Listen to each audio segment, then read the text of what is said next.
Uma palavra sobre nascer do Espírito, ou novo nascimento, ou ainda participar da comunidade da vida.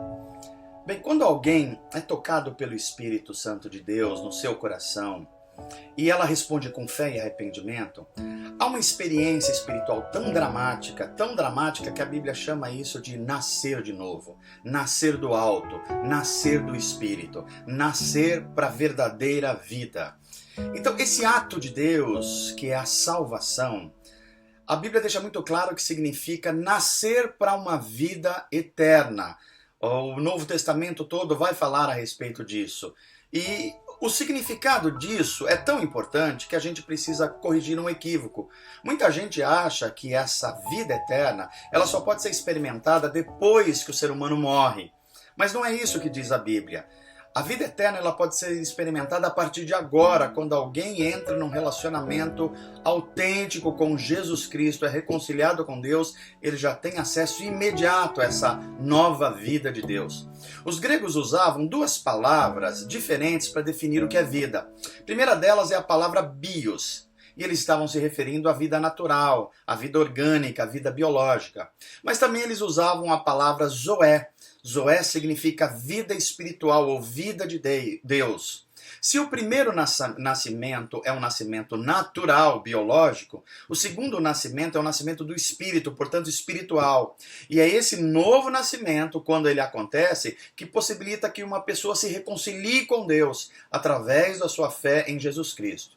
Então, o que é ser cristão? Ser cristão não é apenas uma questão de crenças, de cumprir algumas regras, de observar alguns preceitos morais. Não. Ser cristão é passar por uma profunda transformação pessoal, tão profunda que a Bíblia chama de novo nascimento. É experimentar a conversão, ou seja, fé e arrependimento em Jesus. E essa experiência nos dá acesso à vida eterna, que o apóstolo Pedro chama muito apropriadamente de participar da natureza divina. Então a salvação em Cristo Jesus é essencialmente um tipo de relacionamento. Não é seguir algumas regras, não é conhecer algumas coisas, é se relacionar com Deus, no qual o Espírito de Deus vai possibilitando que a gente vá experimentando mais e mais essa vida nova, essa vida do próprio Jesus. Claro, quem nasceu de novo vai se tornar um novo homem, porque Deus está construindo uma nova humanidade a partir de Jesus Cristo. De modo que o cristão não é apenas uma pessoa que tem os seus pecados perdoados e ela vai ser uma pessoa melhorada. Não, não é isso não. Ela se tornou uma nova criatura, um novo ser, nova criação de Deus. Por isso que cristão quer dizer pequeno Cristo, e nada mais verdadeiro, porque uma pessoa que nasceu de novo, ela começa a crescer nessa nova vida, a vida do próprio Jesus. Então este novo homem, ou essa nova humanidade, não diz respeito apenas ao cristão individualmente. Diz respeito a muito mais que isso, porque os cristãos, os discípulos de Jesus em conjunto, eles formam aquilo que a Bíblia chama de homem coletivo, ou ainda a Bíblia chama de igreja, a reunião dos discípulos de Jesus que vivem os valores do reino de Deus. Como se Cristo e os cristãos formassem um só homem, uma nova humanidade. Claro que alguém que experimenta um novo nascimento, que experimenta ser um novo homem, precisa viver uma nova vida. E esse processo de aprender a viver a nova vida, a Bíblia chama de santificação. É quando a gente vai se tornando mais e mais semelhante a Jesus Cristo. E uma vez que nós nos identificamos com Cristo, tanto na sua morte como na sua ressurreição, nós somos desafiados por Deus a andar em novidade de vida, novos valores, os valores do reino de Deus. E essa nova vida em Cristo possui o padrão do caráter de Deus, o padrão de justiça, de santidade, o padrão de obediência, o padrão de pureza e o padrão de serviço cristão.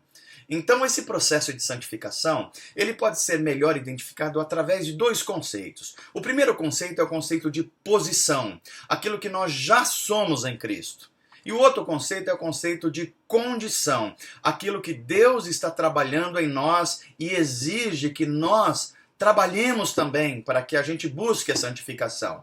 Então, em termos de posição, nós já fomos mortos com Cristo e estamos vivos para Deus.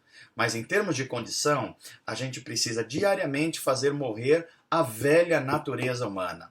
Em termos de posição, nós somos livres da escravidão do pecado. Isso já aconteceu. Mas em termos de condição, nós precisamos oferecer o nosso corpo como sacrifício vivo e como escravos da justiça de Deus. Como posição, Deus já opera em nós. Mas como condição, nós precisamos desenvolver a nossa salvação. Como posição, Cristo já nos libertou. Mas como condição, nós precisamos nos manter livres. Então a vida cristã não se explica por um conjunto de regras morais, de doutrinas, de ser iniciado em algumas coisas, mas sim por um relacionamento autêntico e dinâmico com Jesus Cristo, sobre a ação do Espírito Santo de Deus, que naturalmente vai resultar num estilo de vida que reflete o caráter santo de Deus e a natureza santa de Deus. É por essa razão que Jesus começa o famoso Sermão do Monte dizendo: bem-aventurados. Bem-aventurados são vocês. E ele vai descrevendo a ética do reino de Deus, descrevendo as pessoas como bem-aventurados, porque somente essas pessoas transformadas de dentro para fora pode viver de acordo com os padrões de Deus, de justiça e santidade. Nesse caso, então, a essência da vida cristã, ela está baseada no novo nascimento, esse nascer do Espírito, esse nascer do alto, essa experiência radical de seguir a Jesus Cristo e se tornar como Ele é, que dá origem a um novo homem e que é capaz de experimentar uma nova vida. É essa nova vida que os discípulos de Jesus são chamados a viver. E eles são chamados a viver na comunidade da vida. Então é isso. Eu espero que você experimente essa experiência radical e experimente esse novo viver a cada dia mais semelhante ao nosso Mestre e Senhor Jesus Cristo. Deus te abençoe e um grande abraço.